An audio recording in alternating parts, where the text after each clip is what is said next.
Joining us now in the studio, our good friend, the senator from Mississippi District 5. That includes Itawamba, Prentiss, and Tishomingo counties. He's the vice chairman of the Senate Corrections Committee, Daniel Sparks. Good morning, Senator. Thanks so much for joining us. Good morning. Good to be with you, and happy anniversary. Oh, appreciate that. Thank you. And more text rolling in. Appreciate that, folks. Totally blessed, no question about it, with a fantastic wife and an enduring and just great marriage. So very, very blessed in that respect. I thank my lucky stars and the good Lord every day for that. Absolutely. For that blessing. All right, so it's kind of a dead period, I guess, right now. You guys aren't in session. That last year, this time you were in session, right? That's right. It's the first dead period we've ever had. I spoke with for freshmen. It's that's right. End of year 2 in the first term. And you get elected in November, and you go to Jackson in January, so you don't really have that prep time to sit down with your mayor, supervisors, et cetera, businesses and industries. And then last year we were in session, on and off pretty much through October. So, this week, for it to be the slow time, it's slow time for, legislation or certain things. But there's a lot of activity going on. I had a good week. New Way Trucks in Booneville announced a 120 job expansion. This is a company that came in out of the Midwest.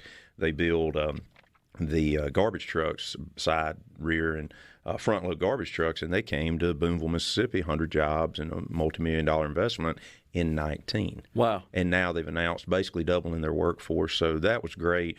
I had members of the Port Committee in the Senate, the Chairman Moran and Vice Chairman Mike Thompson came all the way to Tishomingo County, to Yellow Creek Port, and they toured the ports, went down to Tin Tom yesterday visiting the different ports. A lot of people in the state, they're familiar with the Mississippi River, but they're not familiar that there is a water transportation route to the Gulf of Mexico that comes out of the East Coast that flows through the Tin Tom through eastern Mississippi and western Alabama. So that's good. So we had a lot of opportunity. We see growth opportunity that's there, and businesses and all across the state. The same issue. It's labor. That is needed. Yeah. So are you in touch with, and I know you are, you're very engaged with your constituents and in your district. What are you hearing from some of the business folks there with respect to filling those labor needs?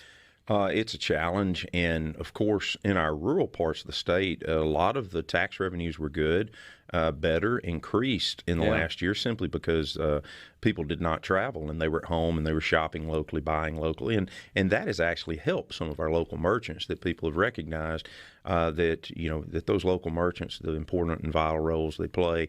But from a labor standpoint, as you well know, all the money that has been pressed down to the state of Mississippi and across the country has caused and continues to lead toward inflation, which cost of labor is another one of those inflationary factors.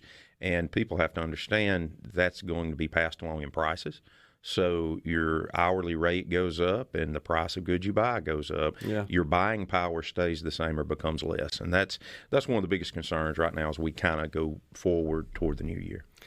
And great article in the Wall Street Journal yesterday about how companies are starting to change their measurements to quantities in various products as a way to keep prices fairly level or maybe increase just slightly, but they're cutting back on it, and it's kind of masked in the sense that you really got to pay attention. Like the Mars M&M's company said, when you buy the bags of the small quantities, little bite-sized packages of M&M's, that they may ship that with one less package in it. You wouldn't notice that, but in an effort to try to trim the costs and absorb those costs and make it to some extent invisible to the consumer. And you really can't blame these companies for that. And they're not breaking any laws by doing so. They disclose the weight and so forth, but most people don't check that kind of stuff. But this is disturbing. And what's more disturbing, Senator, is that the Biden administration, a little bit on the national scene there, just refuses to accept that maybe they had some hand in that with all this helicopter money flowing out. I don't know if they refuse to accept or refuse to understand, because if you've spent your lifetime in government, I smiled when you mentioned the grocery example, because for 7 years I was in the grocery business, and I remember watching Tide washing powder in the box and the powder go from a 44 use to a 42 use to a 40 use in the 7 years I was in the business, because Procter & Gamble has shareholders. Yep. And so they did that, just as you said. They're masking a price increase because they're holding the price steady, but you're getting less quantity. Yep. In the labor market, you're now getting more dollars per hour, but it buys less. And they will not grasp it, will not understand it, will not appreciate it. And it is why we repeatedly say as conservatives, would the government please get out of the business market? Because right now our businesses are having to compete with the government for labor. Right. Now, if it's a tight labor market and wages are going up, which they were under the Trump administration, that's a good thing for people. Now, then you have pro-immigration people who say, oh, no, let's keep labor forces down. Well, that's the same people now who are interfering in the market. And the Biden administration is trumpeting the fact that you called out, as I have many times, you're now, as a business owner or one who's seeking labor, you're not only competing with your traditional competitors, you're competing with the government. And the Biden administration is actually touting that, saying, look, we're forcing these companies to pay more. And this is from someone, as you indicated, is a career bureaucrat, has never signed the front of a check, really doesn't understand just how hard it is to make ends meet. And I know in the grocery business, notoriously low margins, and you've got to be incredibly cost conscious just to eke out what is really a fairly low profit margin, net profit margin, relative to the spectrum of industries. And when you pay someone for labor, the expectation is there is output. Right. And when the government is paying labor or competing with labor, there is no output except for the monies they're spending that generates output for some business who can't find enough employees to produce the product that they need. Right. Wealth is created by productivity. Correct. And when there's just money going out and there's nothing in return for that, that's no productivity. That actually decreases wealth, and in this case, it's in the form of rising inflation.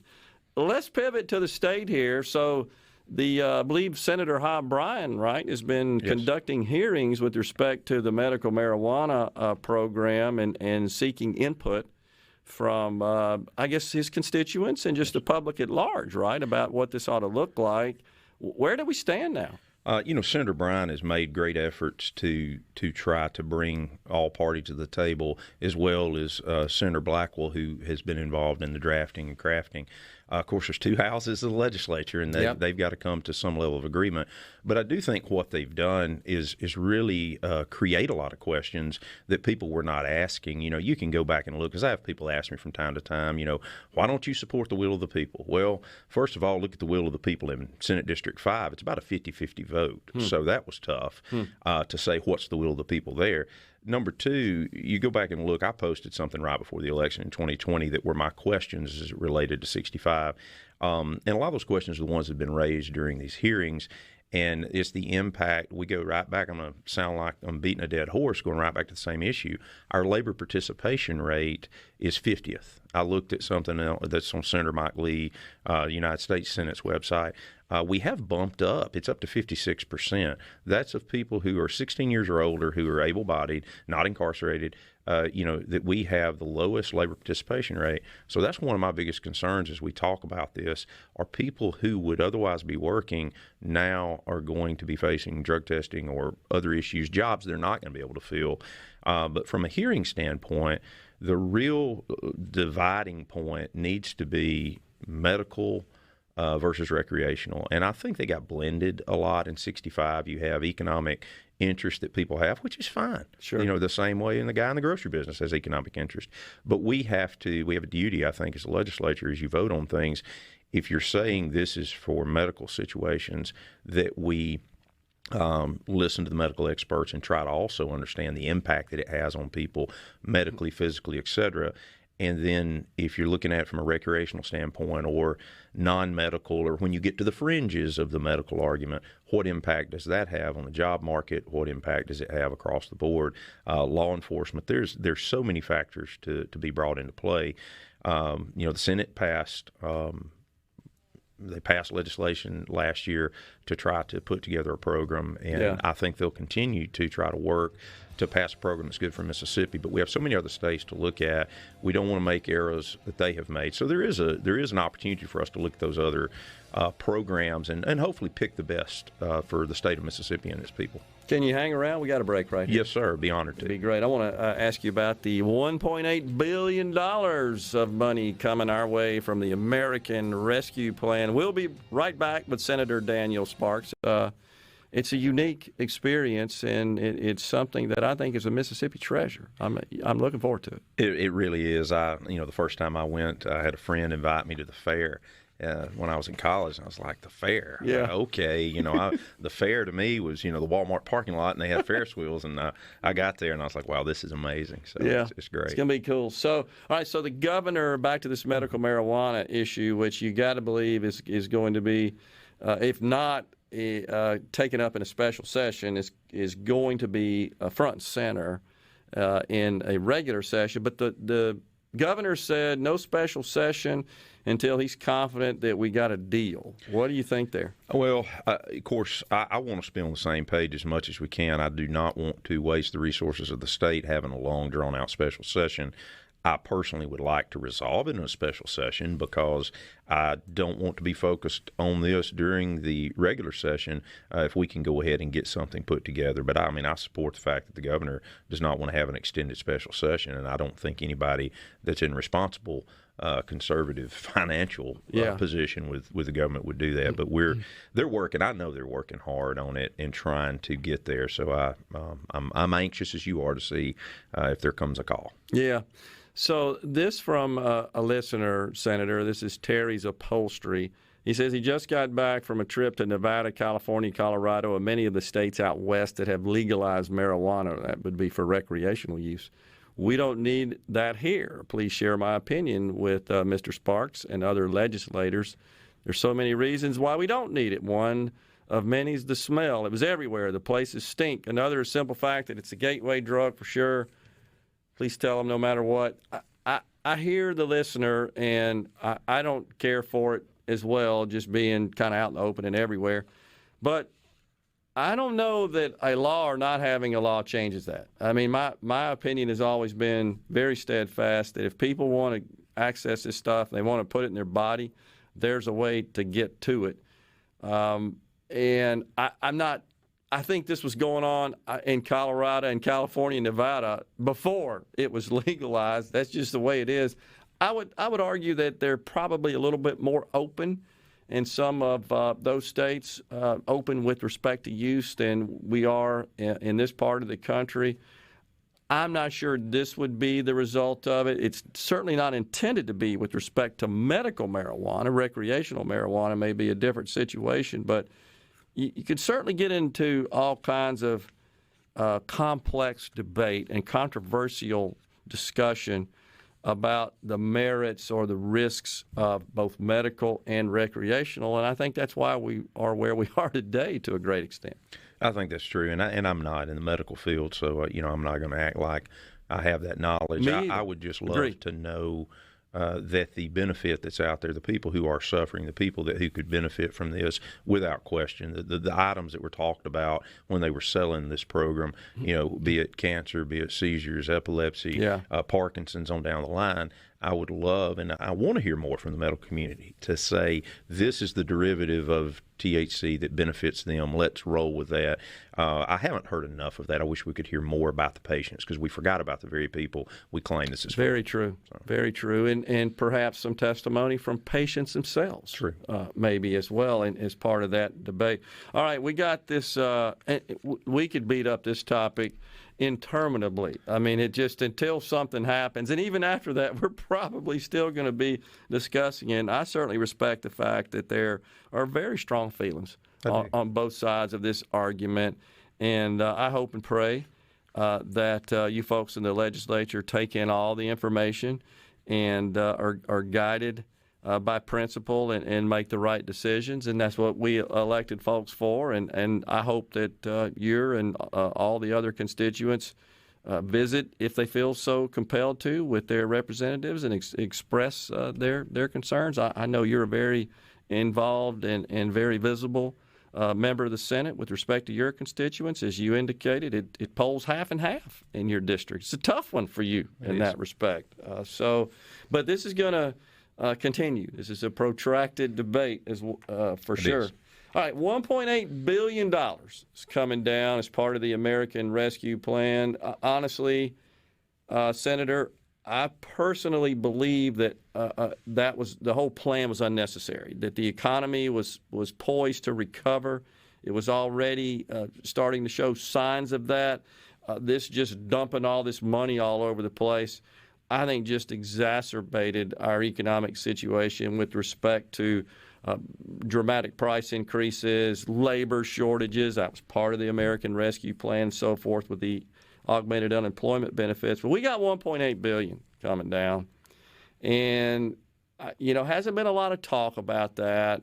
I've heard the lieutenant governor say we need to invest that in enduring projects and so forth. What are you hearing out there? Yeah, there's a couple of things real quickly on the national level. Obviously, this money went out to each of the states in varying degrees, and I firmly believe in blue states you'll see the money spent for blue ideas, and I don't think that's good for America. I don't think it's good for those states, but I don't represent those states. Yeah. In the state of Mississippi, we get a chance to have $1.8 billion, not million, billion dollars. That's right. That has been pressed down. All the factors you've talked about, but we've got to be stewards of that. We didn't ask for it. Some people would say we didn't need it, just as you've said. I think we shouldn't have jumped on it like we did, not the state of Mississippi, but the federal government. Yep. And so now we have it. Can we be transformational with it? Will we be a good steward of it? Now, not only do we have $1.8 billion, we have $900 million that flowed directly to counties and cities. So we have $2.7 billion to spend. Total. Not only that, we had $1.05 billion, $1 billion just to fuzz over in revenues above and beyond projections. Those numbers came out last week. Yep. So now we have that money. You just saw you were very involved with the lottery process. Yep. We had $138 million, I believe, was the final number. So we had $80 million that went to DOT, and we have $38 million. Those monies need to be spent.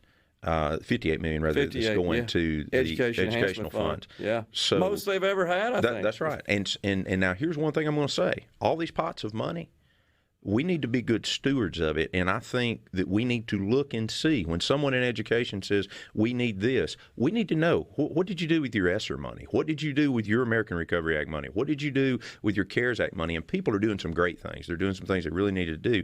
But some people are going to be tempted to do some things that are self-gratification.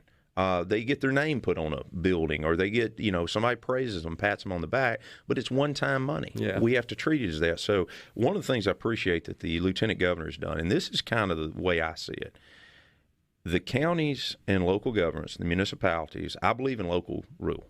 So they can do what they choose to in a municipality or a county. But the state has twice as much money as went down to the cities and counties. The lieutenant governor has encouraged, and I've encouraged people, go do great projects. Put together a proposal, a package. Go to your legislator, go to your representative, your senator, and say, here's what we want to do. Here's how it lays out. Here's how it impacts our community. Here's how it pushes us forward generationally. Here's how it transforms us so our children and grandchildren are more likely to stay in Mississippi and stay in this community. And then maybe the legislature can add $1 for $1 or $2 for $1. And I think the legislature will do that when that's the process and we pump the brakes, when we take our time and we do the right thing. If you want to go just spend money in a poor manner, I don't think you're going to get support. You obviously can also look at match money for federal programs, whether it is the USDA, ARC, Mississippi Development Authority. There is such opportunity, but they have a choice. And Gerard, that's what we believe in. Yeah. We believe in freedom of choice, but I'm going to say if you choose to go a bad stewardship route, you're going to short the impact and the money that your people are going to receive. Yeah, and that's so...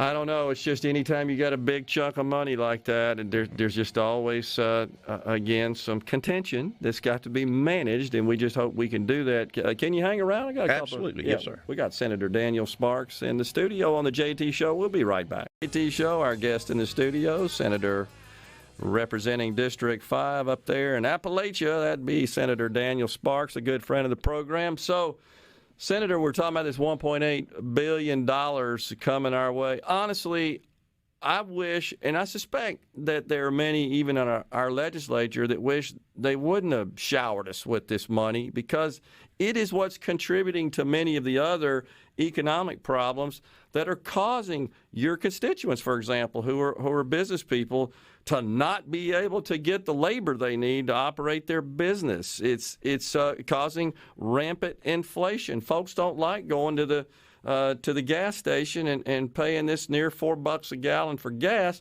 and all sorts of other long-term problems that this is causing. I really wish they wouldn't have passed it. But now we got $1.8 billion coming. We know the first round we got in the CARES Act, that was a controversial matter between our governor and our speaker and our lieutenant governor. Not sure how this is going to play out.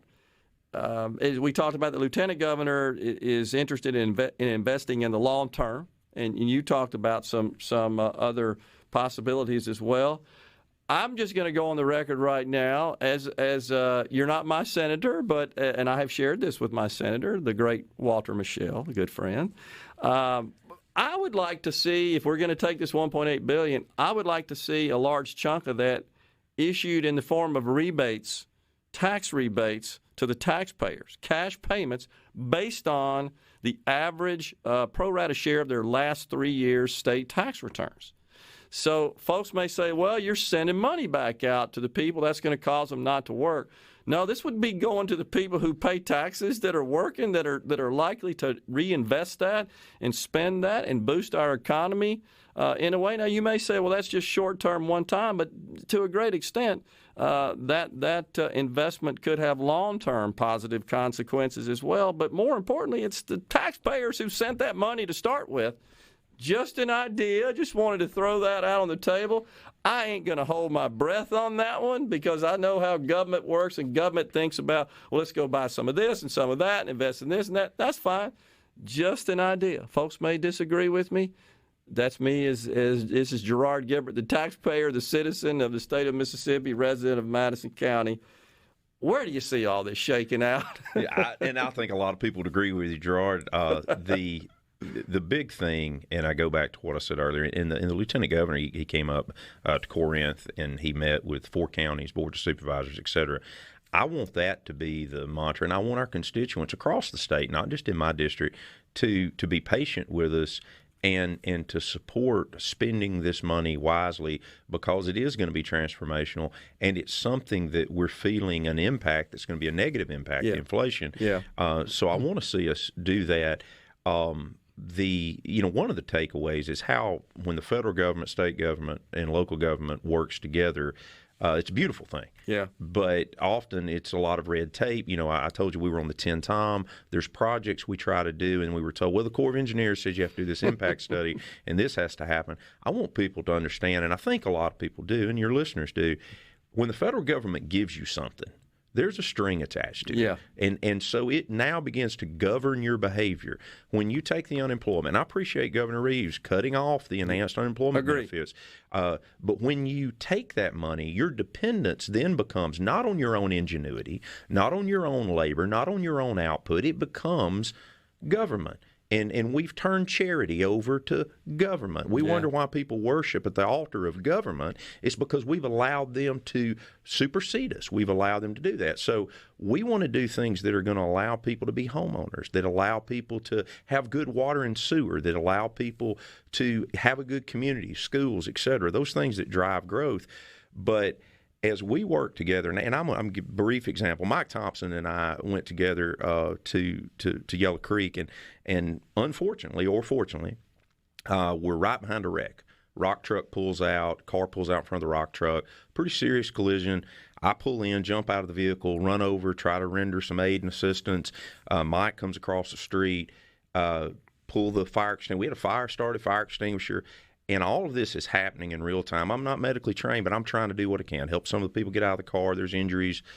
Here comes a truck rolling in. Door flies open. Of course, I'd called 911. Here comes a guy probably in his 50s. sprinting across in his shorts and T-shirt. Another guy comes in behind him. They've got the portable jaws of life, and they open this door. I mean, 3 minutes. It's amazing what they did. That's our volunteer fire department. Wow. You want to talk about people we need to help and look and say, what can we do? In rural Mississippi, we're served by volunteers. Yeah, you're right. Those volunteer fire departments, you talk about the cost of a set of turnouts, what you put on to go into that fire, $2,500. Miss Win radio systems, that's some of the things I want to see. And maybe the state sets this up in a certain degree as a grant program that we know we're really benefiting. But I looked at Senator Thompson. We got back in the truck and headed north. I said, that's why you see me fight so hard for money for rural fire departments, because that's what these people do. And that's what we need more of in this country and in this state, and we have it. You look left and right and you see people who are willing to serve. We need to get the government out of their way so that the business people can grow. Yes, they can, practice innovation, but employees, our product manufacturing, I was able to tour them to several places, what we make in that area, the Tiffin motorhomes that we make, other products that we make that you're so proud of, your workmanship. Government checks cannot give you that fulfillment that you have by being a creator, being a producer, and it's not supposed to. Right. But we're hopeful that when people come to us, and these are elected officials too, municipal leaders, county leaders, that they say, we believe this is a project that merits additional help from the state, it can be a wonderful partnership. But that's what I think we have to do. All the impact of the money that's coming, I agree with you on all those things, but it's here with us, and our job's to be a good steward. Yeah, I agree. And it's just, again, I find it unfortunate that the thing went through, and I don't think it got a single Republican vote up in Washington. I believe that's the case. And now we got another gigantic infrastructure bill that is scheduled to come our way, and the president's running around the country stumping for that. And the more I dig into that, the more you see this ain't got nothing to do with infrastructure. And then a huge budget bill, $6 trillion budget bill, which is 30%, more than 30% increase from what it was in Trump's last year. And one of the concerns I have, Senator, is that the bigger the federal government monolith gets, and in the form of these giant spending initiatives and massive programs, now we're here in the infrastructure bill is a plan to hire this huge army of so-called climate corps. And just a massive amount of people, all union jobs, of course, highly paid by the federal government to participate in the transition to the green economy. That's in the infrastructure bill. But I guess to make my point, the concern I have is that it just squeezes out the state government, and it squeezes out state and local decision-making and power, because so much is just occurring at the federal level. It's like voting rights, which essentially, H.R. 1S1, which essentially federalizes the election process, essentially diluting, if not completely eliminating, the state level authority on that and administration on that. It's just bigger federal, less state. I think our state government should be concerned about that, I guess is the point I'm making. And coming from Mississippi, who receives as much federal match dollars as anybody, it's probably the biggest challenge. If you look, where do we spend our money? Roads and bridges, MDOT. Look forward to working with Brad White. I'm excited about that. Healthcare, Medicaid. Drew Schneider, I think, is doing a great job. We got to continue to focus on what we need to focus on over there. And education. And those are the three big items that have the federal dollars that are intertwined with it, whether they're providing them or they're returning them to us through fuel tax, et cetera. But those are the three biggies. Everything else kind of pales in comparison to those amounts of money. But the big key is we got a 56% labor participation rate. You can ask me any question, whether it's from medical marijuana to the Recovery Act money to unemployment benefits. If we can raise our labor participation rate in the state of Mississippi, we have great businesses coming here. Milwaukee Tool, just like I mentioned, UA Trucks coming in growing.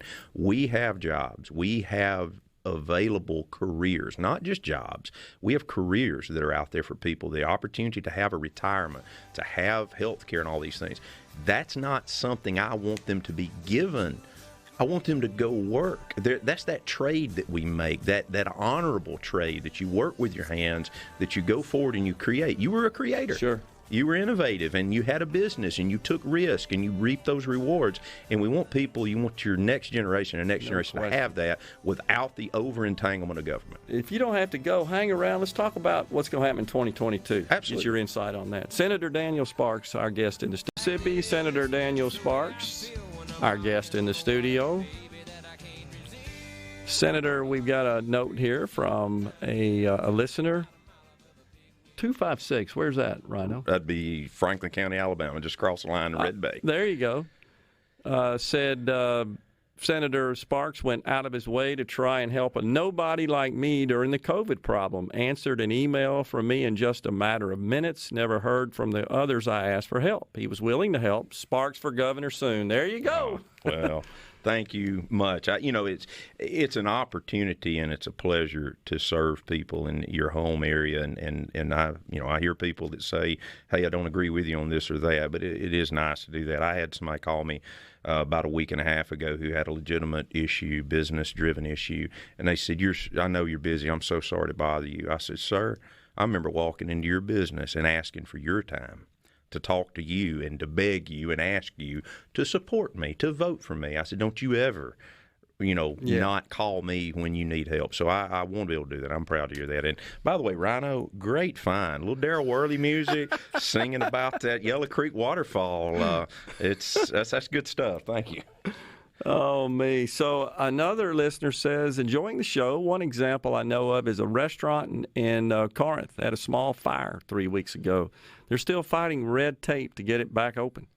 I'm feeling the punch because my wife works there and we just purchased a home. Man, I'm sorry to hear that and sure do hope that works out.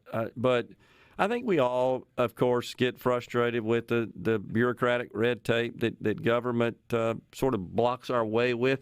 And you're in agreement with that as well. So we have a senator in the studio that constantly seeks to break through a lot of that red tape.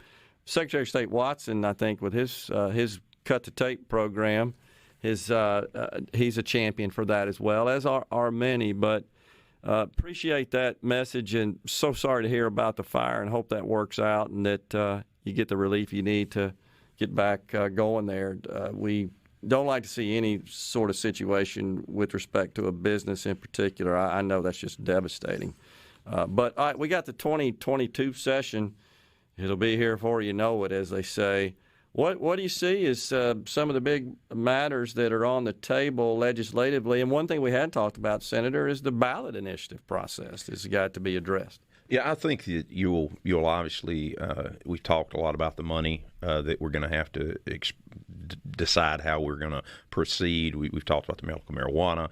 The initiative process will be addressed. I think there's probably some creativity that needs to be there. The people need a right to have redress, I guess, or to push something that they believe as a whole that's not being done by their government. So I think we will see a solution there. I think there's going to be a lot of good dialogue and debate as it relates to that. I guess, continuation, because you have to think, what are the hot fires? And sometimes when you have a federal lawsuit or you have a pending federal lawsuit, those fires are still hot and out there. I think the mental health discussion is still there. CPS is still there, looking to see where DHS is and the good work that they're doing. Yeah. But recovering from some of these problematic situations that we've had where people have misappropriated, misused, and have done things they shouldn't have done. Carries you right over to corrections. We had a hearing yesterday, Judd B. and corrections, and of course Commissioner Kane has about a year and a half under his belt now, and the reentry was a big discussion yesterday.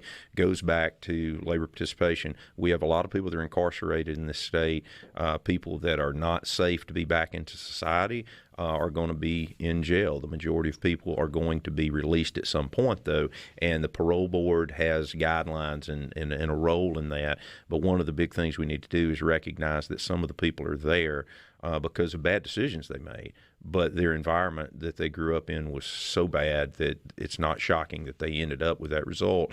and what did we do while we had them in the custody of the Department of Corrections to try to change that behavior or benefit. So the reentry part of this, helping people to be ready to be gainfully employed. And the challenge goes out, and I think will be answered by our large employers across this state, particularly who need labor, to say, will you work with us? Will you help us in a situation where when someone comes out that we look at a transitional housing situation, with an employer, a large employer, an Ingalls, an Ashley, across the line, the Milwaukee Tool expansions, would you be willing to work with us in a transitional program to where we have housing and opportunity, and people go to work with a job or a skill, you train them, and you work with them to help pay their fines, help support their families, integrate them back into communities. So I think all of those things will be before us, and there'll always be something that pops up. And, having only been there 2 sessions, it seems like there's something you don't expect that comes up all the time. It takes a lot of air. Appreciate you coming in. I did want to leave you with this thought. I'm so pleased to hear you focus, and you've talked about it every time you've been on the air, the labor participation rate, because, as you know, we're 50th in terms of household income and per capita income, and that's to a great extent because our labor participation rate is low. So if we can, I hope we focus on that as a government. I believe those are key metrics for our success in the state. Appreciate you coming on, Senator. Is. Thank you for having me, Gerard. You bet. Senator Daniel Sparks has been our guest. We'll take a break. We got SuperTalk News, Fox News. We got some tickets to give away. And Stephen Gagliano's on the show at 12:20.